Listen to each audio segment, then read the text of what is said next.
Hello and welcome back to Quick Tips, a video series where I break down some of the world's top surf destinations and give you all the information you need to know to make a trip to them happen. Now, Bali might be one of the most famous and sought after surf destinations in the world, but it's a place that's got a hell of a lot going on. So in this video, we're gonna aim to make things simple again and give you everything you need to know for making a trip to Bali happen.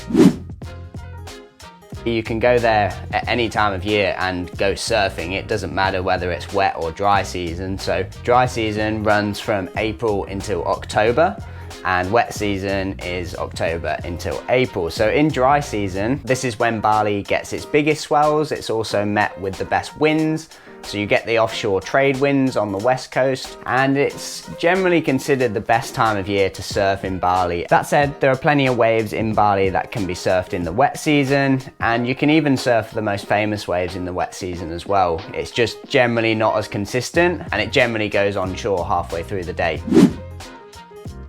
Now, Bali and crowds, you can't really mention one without the other, you know. It's so famous, it's the surf destination, you know. Everyone wants a piece of it. It's a place that's got waves for basically every ability, and it attracts not just surfers, like lots of other people who are traveling and want to try surfing. So it's hectic and there's no escaping it, either in the water and out of the water. It's just part of the Bali game nowadays. Famous spots like in Canggu, Ulus, Padang, Dingin, Karamas, those like premier waves, the ones with the name, you know, they're always really crowded and there's kind of no escaping it. But luckily, because Bali has got so many waves and it's really consistent, there's usually enough waves to go around. So you'll definitely have like some really frustrating surfs. You know, you'll be out at Ulus and there'll be like 150 people out and you'll be like, what even is this? But there are loads of other waves you can surf, and because it is so consistent, even on a crowded day, you're still gonna get waves. So before we move on, I just wanna quickly interrupt this video to let you know of today's sponsor. Now, today's sponsor is Stoked Surf Adventures. Thank you guys for sponsoring this episode once again. Now, Stoked Surf Adventures have surf camps and accommodations all over the world, including top destinations such as Sri Lanka, the Maldives, Africa, Australia, and Indonesia, including right here in Bali. So if you want to head to Bali, have somewhere wicked to stay, and guarantee yourself fun waves, then check out Stoked Surf Adventures. I'll leave the link down in the description, but for now, let's crack on with the video. Now, Bali is cheap, but it's also not that cheap. You know, it's nowadays, because it's so popular, it's pushed up the prices a lot, and that can be accommodation, transport, guiding, food. It kind of pushes the price up for everything. Now, I made a video ages ago about the world's cheapest surf destinations, and I got a lot of comments saying, oh, Bali's not that cheap anymore, and they're definitely right in saying that, but you can still make it cheap if you go out of your way to do so. Generally, when you're in Bali, you're kind of drawn to the more westernized restaurants because they look nicer, you want to stay in a nice place, and because it's slightly cheaper than what you'd pay in the US or Europe, you end up still paying quite a lot of money for the accommodation.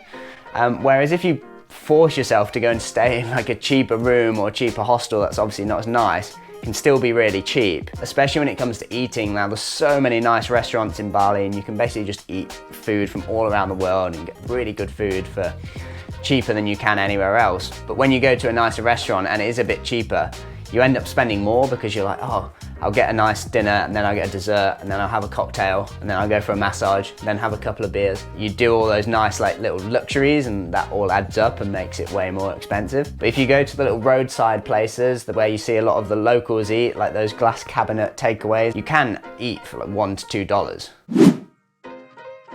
By far the easiest and best way to get around is by moped. We've all seen the traffic, whether you've been there or you haven't been there. So although the roads are really hectic, having a moped just gives you such flexibility in being able to nip down the road, go to your favorite restaurant, go to a cafe, go to a surf spot, back to your room. A lot of the accommodations are not that close to the surf spots, And although you could go and stay at a nice accommodation close to a wave and just walk out there and not need transport, it's just not ideal. You can get one for between $5 and $10 a day. The longer you hire them, generally the cheaper they get, and I'd recommend doing it via your accommodation.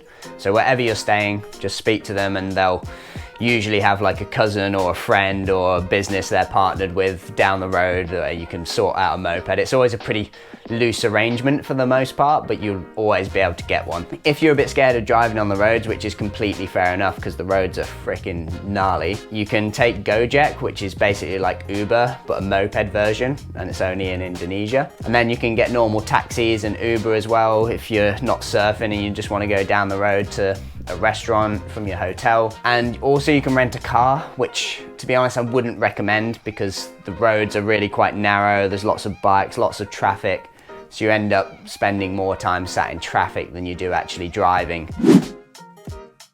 The roads are really, really gnarly, and if you're not comfortable driving on them, that's like completely understandable because it's very different to driving in a Western country. There are traffic rules and they are enforced, but some of the driving that you see is pretty interesting and it's definitely tourists and locals that are sketchy on the road. You know, it's not just crazy tourists that don't know what they're doing, even though that does happen a lot. Some of the overtakes that you see by anyone are crazy, especially I found on the road up north in Bali, like that northwest sort of coastal road. Some of the trucks that come down there do the sketchiest overtakes, and I've had times where I've had to like veer off the road to avoid them because they're basically going onto the complete other side of the road into oncoming traffic on a blind corner and just cutting in at the last minute.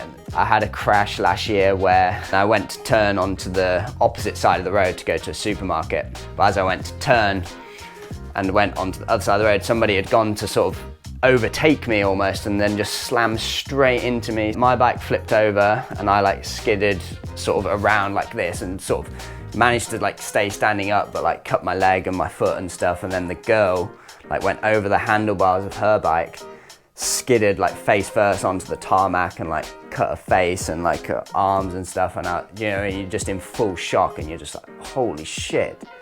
And like everything goes like really slow and you're like, oh my God. So sort of I was okay and then went to see if she was all right and she was kind of in shock, and then it ended up being okay. But I've spoke to a lot of people that have had similar experiences as well. So just be really careful on the roads because they are sketchy.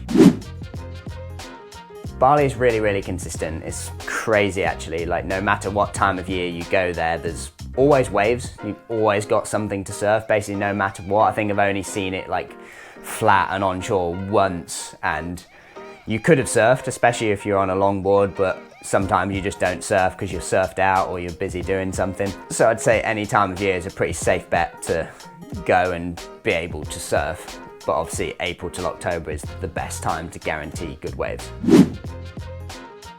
Balinese people are some of the happiest, friendliest and most welcoming people I've come across on my travels. I've been to a lot of places and there's nowhere that compares to Bali.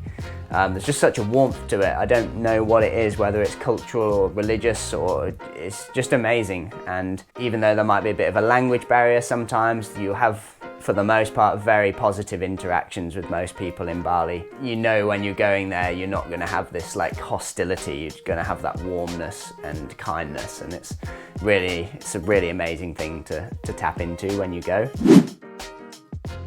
And that kind of leads into the next point, which is the culture. You'll see sort of festivals and these happenings that are really, really unique to Bali and that you won't see anywhere else in the world, whether it be like a festival or a wedding. There's all these different ceremonies. Bali is a Hindu island, which makes it really different to the rest of Indonesia because Indonesia is a predominantly Muslim country. So when you go to the other island, it's completely different religion and culture.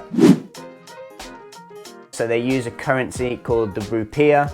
Exchange rate's pretty good when you're coming from the US or Oz or Europe. You get a lot for your money in Indonesia, so that's a really, really good aspect to it. They speak Bahasa, so Indonesian Bahasa. I think they have different dialects of it depending where you are in Indonesia. So a bit of Bahasa can go a long way in, you know, helping you be able to order food and get around and stuff, especially when you're in more rural places. And then visas, generally you get a 1-month visa on arrival, so 30 days without having to do anything. You can extend that visa for 60 days, but you have to get an extendable visa, which you can do at the airport. It's in like a separate queue, or you can get an online 60-day visa, which is really handy. You can just apply for it online, get 60 days before you go. Otherwise, you have to go through an agency whilst you're in Bali, and it's a little bit more complicated, takes a bit of time. Last thing I want to mention, which is a really unfortunate and sad part of Bali, is the pollution. It's partly down to tourism or just not having an effective waste management procedure on the island. But there's really bad pollution in Bali, especially in wet seasons. You'll be surfing in pretty filthy water, plastic and crap all running out onto the beach. Waterways are really polluted, a lot of things like getting burnt, like plastic going into the air. There's obviously traffic. So it's a really sad part of Bali, but it's a very real reality when you're there. You know, you're surfing in water where you can't even see your hand underneath the surface, and it's a real shame, and it doesn't happen everywhere in Bali. It's like Canggu, Kuta, Seminyak, that sort of stretch, also on the Keramas side as well. So yeah, I hope this video has given you lots of information to make a trip to Bali happen. I know it's been done to death and there's so many videos about Bali, but I hope this just focuses it down onto things that you actually need to know, not loads of glorifying bullshit. Let me know what other places you want to see broken down in this series. For now, it's goodbye from me, and I'll see you in the next episode.